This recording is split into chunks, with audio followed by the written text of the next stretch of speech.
Hello दोस्तों, हमारे YouTube channel में आप सभी का स्वागत है। दोस्तों, आज हम सभी लोग भारतीय संविधान के महत्वपूर्ण अनुच्छेदों के बारे में पढ़ेंगे। देखिए, हमारे मूल संविधान में 395 अनुच्छेद था, लेकिन संशोधित होते होते आज हमारे संविधान में 450 से भी ज़्यादा अनुच्छेद वर्णित हो चुके हैं। लेकिन वही ABC में वर्णित है, सीरियल वाइज अगर देखिएगा तो अभी फिलहाल हमारे 395 अनुच्छेद है, ठीक ना।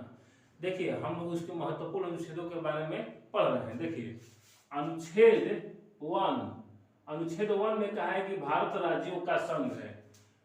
अनुच्छेद 1 में कहा गया है कि भारत राज्यों का संघ है। ध्यान दीजिए, संघ है और फेडरेशन दोनों में अलग है। अमेरिका जो है राज्यों का फेडरेशन है, वो कभी भी टूट कर अलग देश बना सकते हैं, लेकिन जो भारत है राज्यों का संघ है, कभी भी टूट नहीं सकते हैं। अब अनुच्छेद 2 कहा है नए राज्यों का प्रवेश संसद द्वारा। नए राज्यों का प्रवेश संसद द्वारा का अर्थ ये है कि अगर कोई विदेशी राज्य हमारे देश में शामिल होना चाहता है तो अनुच्छेद 2 के तहत ही संसद उसको मंजूरी देगा और हमारे देश में सम्मिलित हो जाएगा। एग्जाम्पल आपका उसका अरुणाचल प्रदेश है। अरुणाचल प्रदेश पहले एक स्वतंत्र देश था, लेकिन चाइना के बढ़ते दबाव को देखते हुए उसने 1975 ईस्वी में भारत में विलय कर लिया और भारत ने अनुच्छेद 2 के तहत ही 1975 ईस्वी में अरुणाचल प्रदेश को अपना राज्य बनाया। अनुच्छेद 3 देखिए, नए राज्यों का निर्माण, नाम व सीमा परिवर्तन।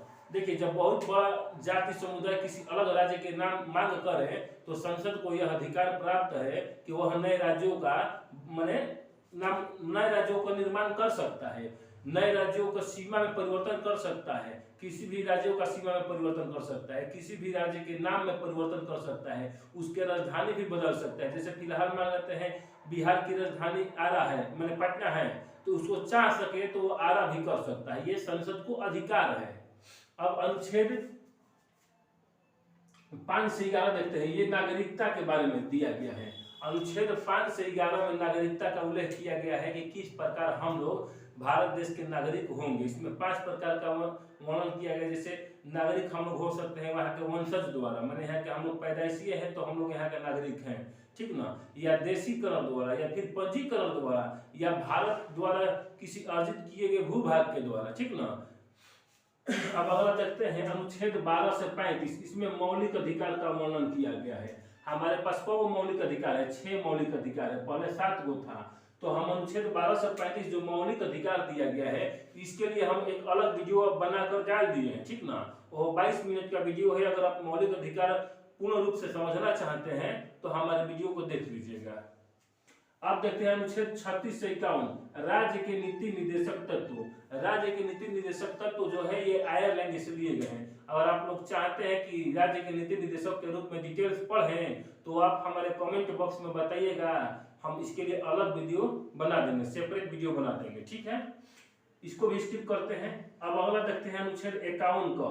51 का जो है पहले भारतीय संविधान का मूल संविधान में नहीं था, लेकिन 42वें संविधान संशोधन 1976 के द्वारा भारत में संविधान में 11 मूल कर्तव्य को जोड़ा गया। देखिए, 36 से 51 इसका अनुच्छेद है। राज्य जो ना अनुच्छेद 51 का है मूल कर्तव्य, यह 42वें संविधान संशोधन द्वारा 1971 में जोड़ा गया था। फिलहाल हमारा जो मूल कर्तव्य या मौलिक कर्तव्य है 11 है, ध्यान दीजिएगा। और मूल कर्तव्य को रूस के संविधान से हमारे देश में अपनाया गया है। जैसे इसका एग्जाम्पल बता दे रहे हैं, मूल कर्तव्य का ये कि हम भारत देश के नागरिक हैं तो हम अपने भारतीय संविधान की बातों को मानेंगे, उसकी अवहेलना नहीं करेंगे, राष्ट्रीय तिरंगे का सम्मान करेंगे, राष्ट्रगान का सम्मान करेंगे, राष्ट्रीय गीत का सम्मान करेंगे, अपने भारत देश में जो ऐतिहासिक स्थान है उसकी रक्षा करेंगे, इस इत्यादि प्रकार के हैं। अब अनुच्छेद 52 देखा जाए, राष्ट्रपति का पद, ध्यान दीजिएगा। संविधान के अनुच्छेद 52 में इस चीज का वर्णन किया गया है कि हाँ, राष्ट्रपति का पद होगा। ये किस अनुच्छेद के तहत? अनुच्छेद 52 के तहत। अनुच्छेद 53 में कहा गया है कि राष्ट्रपति की शक्ति और कार्य, अगर राष्ट्रपति बने तो उनको कुछ शक्ति भी होगी, उनका कुछ कार्य भी होगा, ठीक ना। अब अनुच्छेद 54 में राष्ट्रपति के निर्वाचन के बाद का कहा गया है। अनुच्छेद 54 में राष्ट्रपति के निर्वाचन का उल्लेख किया गया है कि हाँ, किस प्रकार से राष्ट्रपति का निर्वाचन होगा। मान लेते हैं कोई कैंडिडेट होना, अगर राष्ट्रपति का निर्वाचित होना चाहता है, उसके लिए योग्यता का भी उल्लेख किया गया है कि वो 35 वर्ष का हो, ठीक ना, कम से कम 35 वर्ष का हो, भारत का नागरिक हो, किसी पद पर न हो या लाभ के पद पर न हो, ठीक ना। अब अनुच्छेद 61 के तहत राष्ट्रपति पर महाभियोग, ध्यान दीजिए, राष्ट्रपति पर महाभियोग लगाया जाएगा। ये अमेरिका के संविधान से लिया गया था। महाभियोग तब लगता है जब राष्ट्रपति संविधान के अनुकूल नहीं, प्रतिकूल माने विपरीत कार्य करने लगेंगे, तो राज्यसभा और लोकसभा अपने 3/4 बहुमत पारित करके राष्ट्रपति को महाभियोग द्वारा हटा सकती है। अब देखिए अनुच्छेद 72 में क्षमा दान का उल्लेख किया गया है। जब सुप्रीम कोर्ट भी अगर किसी की सजा बरकरार रख दे, सजा में माफी न करे, ठीक ना, किसी को फांसी की सजा हो, तो अनुच्छेद 72 के तहत राष्ट्रपति उसके फांसी की सजा को माफ कर सकते हैं, उम्र कैद करा सकते हैं। ये अनुच्छेद 72 के तहत क्षमा दान का शक्ति है राष्ट्रपति के पास। अब देखिए अनुच्छेद 85 लोकसभा का विघटन। अनुच्छेद 85 में कहा गया है कि राष्ट्रपति को यह अधिकार है कि प्रधानमंत्री के परामर्श द्वारा लोकसभा का विघटन कर सकते हैं। अनुच्छेद 85 के तहत अनुच्छेद 123 में राष्ट्रपति द्वारा अध्यादेश जारी करने का, ध्यान दीजिए, अध्यादेश राष्ट्रपति अनुच्छेद 123 के तहत ही जारी कर सकते हैं। होता क्या है, जब किसी कारणवश राज्यसभा और लोकसभा का बैठक न हो, किसी कारणवश, और माने कोई कानून बिल पास करना हो, किसी देश को तत्काल बिल या कानून का जरूरत पड़े, तो अनुच्छेद 123 के तहत ही राष्ट्रपति सिर्फ अपने साइन के द्वारा ही नए कानून का निर्माण कर सकते हैं, ठीक ना।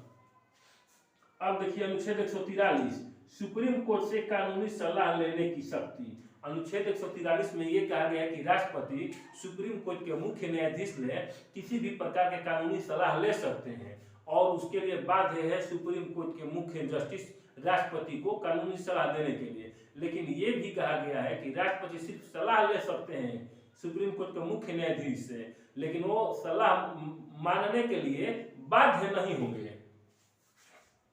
अब अनुच्छेद 63 देखते हैं। अनुच्छेद 63 में उपराष्ट्रपति के पद का उल्लेख किया गया है। अनुच्छेद 63 में उपराष्ट्रपति के पद का उल्लेख किया गया है। अब अनुच्छेद 64 देखते हैं, राज्यसभा का सभापति। अनुच्छेद 64 में ये बात कहा गया है कि उपराष्ट्रपति जो होंगे राज्यसभा का सभापति होंगे, और उपराष्ट्रपति को जो 4 लाख रुपया वेतन मिलता है वो उपराष्ट्रपति के पद के रूप में नहीं मिलता है, उनको राज्यसभा के सभापति होने के नाते उनको 4 लाख रुपया वेतन दिया जाता है। अब अनुच्छेद 74 देखते हैं। अनुच्छेद 74 यहाँ से स्टार्ट हो रहा है प्रधानमंत्री। अनुच्छेद 74 में कहा गया है कि भारत में एक मंत्री परिषद होगा, ध्यान दीजिए, अनुच्छेद 74 में मंत्री परिषद का उल्लेख किया गया है, और अनुच्छेद 75 में कहा गया है कि इन मंत्री परिषद का अध्यक्ष होंगे पीएम माने प्रधानमंत्री। अनुच्छेद 74 में ये कहा गया है कि माने मंत्री परिषद का हेड कौन होंगे, प्रधानमंत्री, और प्रधानमंत्री हमारे देश में कार्यपालिका का वास्तविक मालिक है। ध्यान दीजिए, कार्यपालिका के वैसे मालिक है राष्ट्रपति, ठीक ना, लेकिन होता क्या है कि ये नाम मात्र के होते हैं। राष्ट्रपति जो होते हैं, कार्यपालिका का प्रधान होते हैं, ये नामे मात्र के होते हैं, लेकिन प्रधानमंत्री जो होते हैं कार्यपालिका के वास्तविक प्रधान होते हैं। ध्यान दीजिएगा, राष्ट्रपति जो होते हैं कार्यपालिका के वास्तविक प्रधान होते हैं, ये अनुच्छेद 75 में बताया गया है। अब अनुच्छेद 79 कह रहा है संसद। अनुच्छेद 79 में ये उल्लेख किया गया है कि भारत में एक संसद होगा। अब अनुच्छेद 80 में कहा गया है कि राज्यसभा का गठन का उल्लेख किया गया। अनुच्छेद 81 में लोकसभा का गठन किया गया है। एक इसके लिए ट्री काटा है सरल, ध्यान दीजिए, सरल, ट्री का नाम है सरल, ठीक ना। अब यहाँ पर देखिए, स से आपका होगा संसद, ये संसद का उल्लेख 79 में किया गया है, और र से आपका होगा राज्यसभा, इसका उल्लेख 80 में किया गया है, और ल से होगा लोकसभा, इसका उल्लेख अनुच्छेद 81 में किया गया है, ठीक ना। तो इसको ध्यान रखिएगा कि संसद का उल्लेख अनुच्छेद 79 में किया गया है, और राज्यसभा का उल्लेख 80 में किया गया है, लोकसभा का उल्लेख 81 में किया गया है। अब देखते हैं अनुच्छेद 100 अध्यक्ष निर्णायक। अनुच्छेद 100 में इस बात का कहा गया है कि लोकसभा या राज्यसभा में किसी भी कानून या बिल को पास करना होता है, या कोई भी बात को सहमति को लेकर, मान लेते हैं 50-50 वोटिंग हो गया, मान लेते हैं कोई भी बात हुआ उस पर वोटिंग होता है हमेशा संसद में, तो जो 100 लोग है या 50-50 हो गया, माने 50 से 50 लोग तो निर्णायक नहीं हुआ, कम से कम 50+1 रहना चाहिए निर्णायक के लिए। तो 50-50 अगर होता है तो उस स्थिति में अगर लोकसभा अध्यक्ष जिस तरफ अपना वोटिंग कर देंगे उसी तरफ का वोटिंग माना जाएगा, निर्णायक होगा। तो इसी बात का उल्लेख किया गया है अध्यक्ष निर्णायक का उल्लेख अनुच्छेद 100 में, ठीक ना। अब अनुच्छेद 105 देखते हैं, इसमें संसदीय विशेषाधिकार। देखिए संसदीय प्रणाली हमारे ब्रिटेन के संविधान से लिया गया है, ठीक ना, लेकिन अनुच्छेद 105 में कहा गया है कि 105 में ये कहा गया है कि भारत में जो है संसद को कुछ विशेष अधिकार प्रदान किए गए हैं, वो अधिकारों का उल्लेख अनुच्छेद 105 में किया गया है। अब अनुच्छेद 108 में कहा गया है संयुक्त अधिवेशन की बैठक का। अनुच्छेद 108 में संयुक्त अधिवेशन की बात कहा गया है। आपको बता दें कि संयुक्त अधिवेशन जो है राष्ट्रपति प्रत्येक 6 माह पर बुलाते रहते हैं, राज्यसभा और लोकसभा दोनों का संयुक्त अधिवेशन कौन बुलाता है? राष्ट्रपति। लेकिन अगर संयुक्त अधिवेशन जब होता है तो इसकी अध्यक्षता कौन करेगा? लोकसभा अध्यक्ष करेगा। ध्यान दीजिए, जब राज्यसभा और लोकसभा दोनों का संयुक्त अधिवेशन बैठता है तो इसकी अध्यक्षता सिर्फ और सिर्फ लोकसभा अध्यक्ष ही करते हैं और इसको बुलाता कौन है? राष्ट्रपति। अब देखिए अनुच्छेद 110, इसमें कहा गया है धन विधेयक। कोई भी विधेयक या कानून धन विधेयक है या नहीं, इसका सिर्फ और सिर्फ माने करने का अधिकार है लोकसभा अध्यक्ष का। ये बात कहा गया अनुच्छेद 110 में। अगर लोकसभा अध्यक्ष किसी भी विधेयक को कह देंगे कि यह धन विधेयक है तो वह धन विधेयक पारित हो जाएगा, मान्यता उसको मिल जाएगी। अब अनुच्छेद 112 में बजट का उल्लेख किया गया है। अनुच्छेद 112 में यह कहा गया है कि भारत देश के लिए प्रति 1 वर्ष पर नए बजट का निर्माण होगा। पूरे बजट का उल्लेख किया गया है अनुच्छेद 112 में। अब अनुच्छेद 116 में लेखानुदान का उल्लेख किया गया है। लेखानुदान होता क्या है कि गलती से किसी चीज का अगर बजट में उल्लेख नहीं किया गया है, किसी चीज का खर्च का ब्यौरा अगर बजट में छूट गया है तो लेखानुदान द्वारा उसको संसद में बिल पारित करके लेखानुदान द्वारा उसको दर्शाया जाता है। ध्यान दीजिए, ये 116 में कहा गया है। अब अनुच्छेद 117 आते हैं वित्त विधेयक। ध्यान दीजिए, वित्त विधेयक के मतलब होता है कि आर्थिक रूप से जो कानून बनता है वह 117 के द्वारा। अब देखते हैं अनुच्छेद 124। अनुच्छेद 124 में सुप्रीम कोर्ट के गठन का उल्लेख किया गया है। अगर पूछ दे क्वेश्चन कि सुप्रीम कोर्ट के गठन का उल्लेख किस अनुच्छेद में किया गया है तो अनुच्छेद 124। ध्यान दीजिए, माने अनुच्छेद 124 में सुप्रीम कोर्ट के गठन का उल्लेख किया गया है। अब अनुच्छेद 131 देखते हैं, मूल प्रारंभिक अधिकार।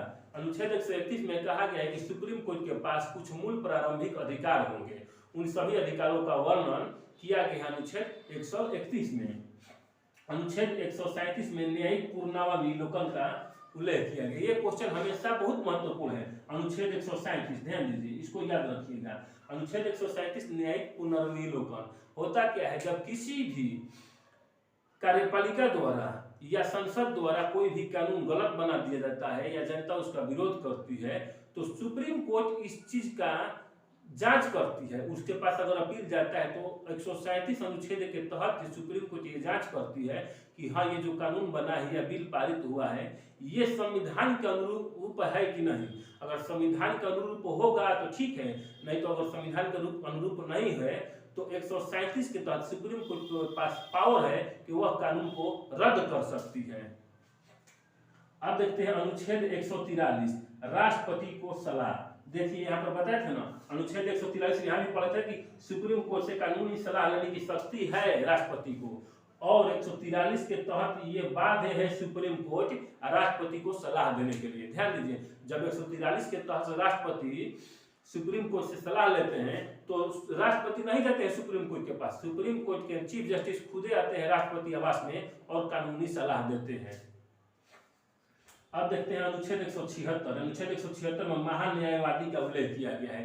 दरअसल महान्यायवादी के उल्लेख अनुच्छेद 176 में किया गया है और इसकी नियुक्ति प्रधानमंत्री की सलाह पर राष्ट्रपति करते हैं। और दरअसल महान्यायवादी जो होते हैं एक ऐसा व्यक्ति होता है जो बगैर संसद का सदस्य होते हुए भी संसद में बैठता है और कानूनी प्रक्रियाओं का रूपरेखा तैयार करता है, देखता है। मैंने राष्ट्रपति उसको अपने प्रतिनिधि के रूप में भेजते हैं संसद में कि जाओ देखो कोई कानून के विरुद्ध नहीं ना बोल रहा है, तो महान्यायवादी का यही कार्य होता है। अब अनुच्छेद 148 में कैग का उल्लेख किया गया है, ठीक ना। ये काय का कार्य क्या होता है कि मैंने जितना भारत सरकार पैसों का लेन देन करती है तो उसका नियंत्रण कैसे करेगा, ये काय करेगा, अनुच्छेद 138 में कहा गया है। मैंने पूरे देश में जितना पैसा खर्च हो रहा है उसको देख रेख, उसको नियंत्रित करने का काय के पास पावर है, ठीक है ना। अब 3 गो अनुच्छेद बहुत महत्वपूर्ण है, देखिए अनुच्छेद 352, 356 और 360। 352 के लिए 352 अनुच्छेद में सशस्त्र सेना विद्रोह का उल्लेख किया गया है। कहा गया है कि जब सेना विद्रोह कर देगी, माने सेना जब पगलाएगी तो उसको अनुच्छेद 352 के तहत कंट्रोल कर लिया जाएगा। 356 कहा गया है राज्यों में राष्ट्रपति शासन। अगर मान लेते हैं राज्य किसी संसद द्वारा पारित किए गए, केंद्र सरकार द्वारा पारित किए गए किसी कानून को नहीं मान रही तो 356 द्वारा केंद्र सरकार जो होता है राज्य में राष्ट्रपति शासन लागू करवाकर अपने कानून को मैंने लागू करवाती है। अब अनुच्छेद 360 में वित्तीय आपातकाल का उल्लेख किया गया है कि अगर देश में पूरी तरह आर्थिक मंदी छा जाएगी तो अनुच्छेद 360 का जब प्रयोग करके वित्तीय आपातकाल लागू कर दिया जाएगा, ठीक ना। आज के लिए इतना ही। अगर ये वीडियो अच्छा लगे हो तो हमारे चैनल को सब्सक्राइब जरूर करिएगा और इस वीडियो को ज़्यादा से ज़्यादा शेयर करें ताकि किसी के नॉलेज को सुचारू रूप से बढ़ाया जा सके। थैंक